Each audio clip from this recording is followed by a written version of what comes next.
To download Thumbtastic on Windows, go to larsbarnaby.com/thumbtastic.html. I'll put a link to that in the description, and you could do this in the browser of your choice, but it may be a bit different to download it depending on your operating system.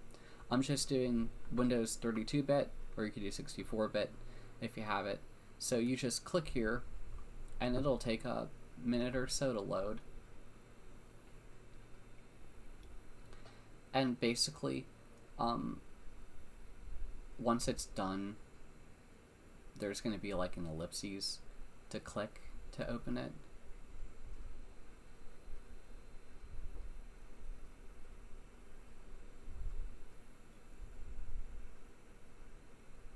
So, it's because I didn't code sign it. I may do this in the future, but basically you click the ellipses and you click keep.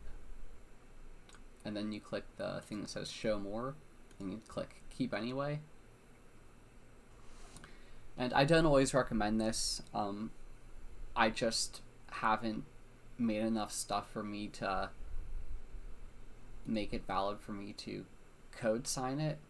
Okay, so you're here, you click more info, and then you click run anyway. And when it does start to load, it'll show up a screen that will say loading, and it may take a minute or so. I'm sorry, I didn't want you to see OBS. But yeah, here it is, installing app. I try to use that splashed screen when it's installing for all of my applications. And after it does this, it should be good and ready for you to use your reference images. And I made it so it adds a shortcut to your desktop for your convenience, and it opens it on the first run for you. And yeah, you could open all of your reference to your heart's content. I hope this video was helpful to you. Thanks for listening.